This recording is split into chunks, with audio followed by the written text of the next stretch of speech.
कहानी की शुरुआत में हम देखते हैं कि माइक सिगरेट के टुकड़े को जमीन पर फेंक देता है, लेकिन पास की हरी घास खुद ही उससे दूर हट गई। ये देखकर माइक एकदम सन्न रह गया। उसे अपनी आंखों पर यकीन नहीं हुआ। उसने दोबारा ध्यान से देखा, घास सच में जलते टुकड़े से बच रही थी, जैसे उसे पता हो कि खतरा है। वो झुका और जमीन को हाथ से छुआ। मिट्टी कुछ अलग थी, रंग हल्का पीला था और छूने पर अजीब नरम लग रही थी। उसने पास पड़ी लोहे की रॉड उठाई और जमीन पर जोर से मारी। मिट्टी ऐसे दब गई जैसे गीली रबर हो। माइक की आंखें फैल गईं। ये साधारण मिट्टी नहीं थी। वो तुरंत अपनी पत्नी एमी को आवाज देता है। एमी जल्दी से बाहर आती है और पूछती है क्या हुआ। माइक उसे बिना बोले जमीन दिखा देता है। एमी भी घबरा जाती है। माइक कार की डिक्की खोलता है और औजार निकालता है। फावड़ा और रॉड लेकर दोनों खुदाई शुरू कर देते हैं। काफी देर तक खोदने के बाद भी नीचे कुछ खास नहीं मिलता, न कोई खजाना न कोई सुराग, बस वही अजीब पीली मिट्टी। फिर भी माइक रुकता नहीं। वो जिद पर अड़ा है। उसे लगता है इस जमीन के नीचे ही कोई राज छिपा है, क्योंकि वो लोग कई दिनों से यहाँ फंसे हुए हैं। कुछ महीने पहले एक एजेंट मार्टिन उन्हें इस घर में लाया था। घर सस्ता था और दिखने में अच्छा भी। माइक और एमी ने सोचा ये उनके नए जीवन की शुरुआत होगी। जब दोनों पीछे का बगीचा देख रहे थे तभी मार्टिन चुपचाप वहाँ से चला गया। जब वो कागज साइन कराने बाहर आए तो न मार्टिन था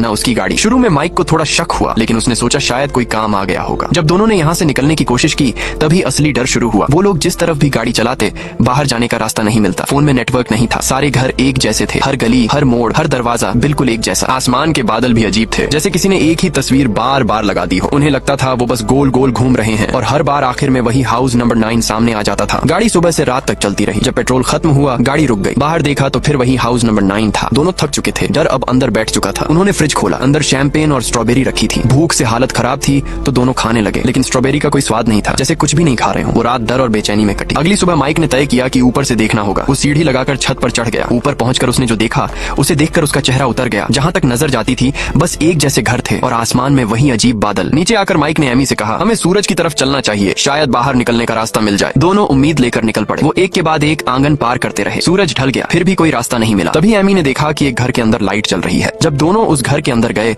और टेबल पर रखे बचे हुए खाने को देखा तो माइक और एमी के पैरों तले जमीन खिसक गई। वो वही खाना था जो उन्होंने पिछली रात छोड़ा था। उन्हें समझ आ गया। वो पूरा दिन चलने के बाद फिर से हाउस नंबर 9 में ही लौट आए थे। एमी घबराकर बाहर दौड़ी। दरवाजे के पास एक गत्ता का डिब्बा रखा था। उसने कांपते हाथों से उसे खोला। अंदर एक छोटा सा बच्चा लेटा था। डिब्बे पर एक लाइन लिखी थी, बच्चे को बड़ा करो तभी आजादी मिलेगी। एमी के हाथ कांपने लगे। माइक उसके पास आकर खड़ा हो गया। दोनों एक दूसरे को देखते रहे। जब एमी ने बच्चे को गोद में उठाया तभी एक अजीब बात हुई। जो हाउस नंबर 9 पहले जला हुआ और टूटा फूटा दिख रहा था वो अचानक पहले जैसा साफ और नया हो गया। दीवारें ठीक हो गईं, खिड़कियां चमकने लगीं और छत पर बड़े बड़े अक्षरों में हेल्प जैसा निशान दिखाई देने लगा, जैसे कोई ऊपर से देख सके। दिन बीतते गए। देखते ही देखते 3 महीने गुजर गए, लेकिन असली डर अब शुरू हुआ। वो बच्चा सामान्य नहीं था। 3 महीने में ही वो छोटे बच्चे से बड़ा लड़का बन गया। उसकी बढ़ने की रफ्तार देखकर माइक और एमी डर गए। हर सुबह वो अचानक उनके बिस्तर के पास खड़ा मिल जाता, बिना आवाज के, जैसे कोई साया हो। वो एमी की हर हरकत की नकल करता। वो जैसे उठती वैसे ही उठता, जैसे बोलती वैसे ही बोलता। फिर वो माइक की आवाज की भी नकल करने लगा। उनकी बात करने का तरीका, चलने का तरीका, सब कुछ हूबहू। अगर कोई देखता तो कहता ये तो पक्का अभिनेता बन सकता है, लेकिन माइक और एमी के लिए ये मजाक नहीं था। जब भी वो उसकी लंबाई नापते वो और लंबा हो चुका होता। एक दिन उसने खुद को आईने में देखा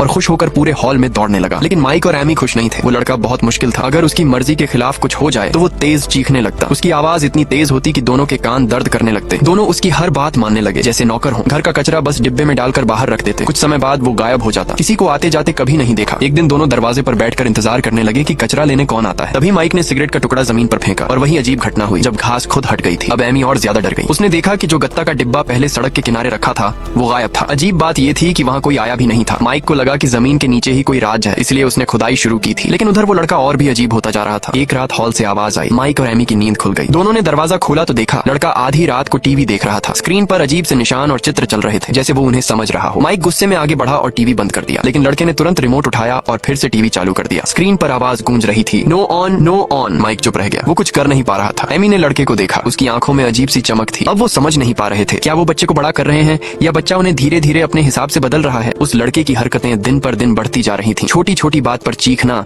अजीब तरह से घूरना, रात में उठकर टीवी देखना, सब कुछ मिलकर माइक के अंदर गुस्सा भर रहा था। एक दिन उसका सब्र टूट गया। माइक जोर से चिल्लाया और बोला बस अब बहुत हुआ। एमी उसे रोकने की कोशिश करती रही, लेकिन इस बार माइक किसी की सुनने वाला नहीं था। वो इस दबाव भरी जिंदगी से थक चुका था। माइक ने लड़के को पकड़कर बाहर लाया। कार का दरवाजा खोला और उसे अंदर बैठा दिया। वो बोला आज इसे सबक सिखाना ही होगा। कार के अंदर से लड़के की तेज आवाज आने लगी। वो लगातार चीख रहा था। एमी का दिल पिघल गया। वो भाग कर गई और कार का दरवाजा खोल दिया। लड़का तुरंत बाहर आ गया। माइक ने ये देखा तो उसके चेहरे पर निराशा साफ दिखी। उसे लगा एमी हर बार उसे कमजोर बना देती है। उस दिन के बाद माइक और भी चुप रहने लगा। वो दिन रात बस गड्ढा खोदता रहता, जैसे उसी में अपना गुस्सा निकाल रहा हो। थक जाता तो उसी गड्ढे में लेटकर सो जाता। घर में वो बहुत कम बोलता, एमी से भी नहीं, खाना भी अकेले खाता। एक सुबह लड़का अचानक गायब हो गया। एमी घबरा गई। वो पूरे इलाके में उसे ढूंढने लगी। उसका नाम पुकारती रही, लेकिन कोई जवाब नहीं मिला। जब वो थक कर वापस घर लौटी तो देखा लड़का अंदर बैठा है, जैसे कहीं गया ही नहीं था। एमी ने पूछा तुम कहाँ थे? लड़का चुप रहा। उसके हाथ जिसमें एक नोटबुक थी। एमी ने वो नोटबुक ली। अंदर अजीब निशान बने थे, कुछ चिन्ह, कुछ अजीब चित्र, समझ से बाहर। एमी ने सोचा, ये किसने दिया? उसने लड़के से कहा, जिसने ये दिया उसकी आवाज की नकल करो। लड़का पहले चुप रहा, फिर अचानक उसका चेहरा बदल गया और फिर आ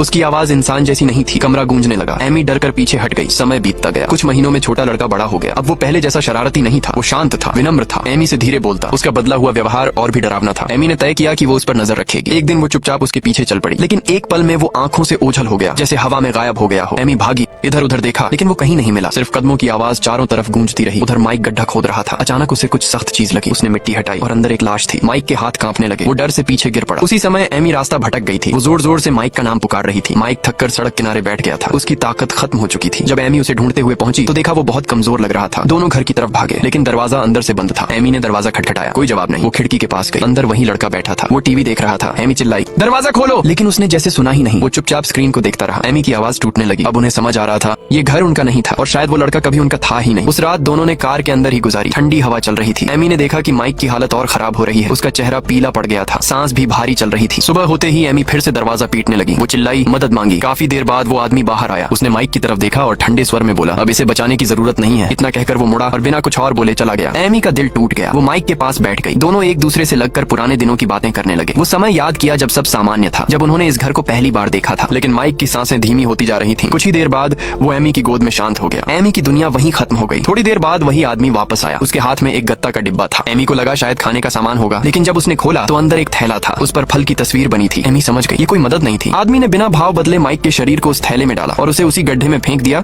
जो माइक ने खुद खोदा था। एमी की आंखों में अब आंसू नहीं थे, सिर्फ गुस्सा था। उसने बदला लेने की ठान ली। वो चुपचाप छोटी कार के पीछे छिप गई। जैसे ही आदमी पास आया, एमी ने पीछे से वार किया, लेकिन आदमी तेज था। उसने सड़क किनारे की ढक्कन जैसी जगह उठाई और नीचे कूद गया। एमी ने तुरंत औजार से उस ढक्कन को अटका दिया और खुद भी अंदर झांकने लगी। नीचे एक सुरंग थी। एमी हिम्मत करके अंदर कूद गई। वो एक लाल रंग के कमरे में गिरी। कमरा खून जैसा लाल था। उसने चारों तरफ देखा। ये कमरा हाउस नंबर 9 जैसा ही था। एक कोने में एक लड़का बैठा था। वो टीवी पर वही अजीब निशान देख रहा था। हॉल में एक औरत बैठी थी। वो चुपचाप रो रही थी। एमी को समझ आया वो अकेली नहीं थी। तभी उसके पैरों के नीचे की जमीन हिलने लगी, जैसे रेत हो। वो नीचे धंस गई। अगले ही पल वो दूसरे कमरे में गिर पड़ी। फिर एक और जगह। हर जगह एक जैसा घर, एक जैसा लड़का, एक जैसी टीवी स्क्रीन। एमी घबरा कर उठी। उसे लगा यहाँ किसी के होने का निशान है। उसने पास पड़ी चादर हटाई। नीचे एक लाश थी। एमी चीख पड़ी। घबराहट में उसका संतुलन बिगड़ा और वो फिसलती हुई नीचे गिरती चली गई। घूमते घूमते गिरते पड़ते आखिर वो फिर से हाउस नंबर 9 के अंदर आ गिरी। वो थक चुकी थी। उसका शरीर जवाब दे रहा था। वो घसीटते हुए दरवाजे तक आई। अब उसके सामने फिर वही दरवाजा था और अंदर शायद वही लड़का इंतजार कर रहा था। एमी ने दरवाजा खोलने की कोशिश की, लेकिन अचानक वह जोर से चीखी। उसकी हिम्मत जवाब दे चुकी थी। वह वहीं जमीन पर गिर गई। थोड़ी देर बाद वही आदमी अंदर आया। उसके चेहरे पर कोई भावना नहीं थी। उसने एमी को उठाया और उसी बड़े फल वाले थैले में डाल दिया, जैसे पहले माइक को डाला था। फिर दोनों थैले उठाकर बाहर ले गए। आंगन में वही गहरा गड्ढा था जो माइक ने खुद खोदा था। आदमी ने दोनों थैले उसमें डाल दिए और ऊपर से मिट्टी भर दी। कुछ ही समय में गड्ढा पूरा भर गया। बाद में वहाँ घास उगाई। अब वहाँ कुछ भी अलग नहीं दिखता था। ऐसा लग रहा था जैसे कभी कुछ हुआ ही नहीं। फिर वह घर के अंदर गया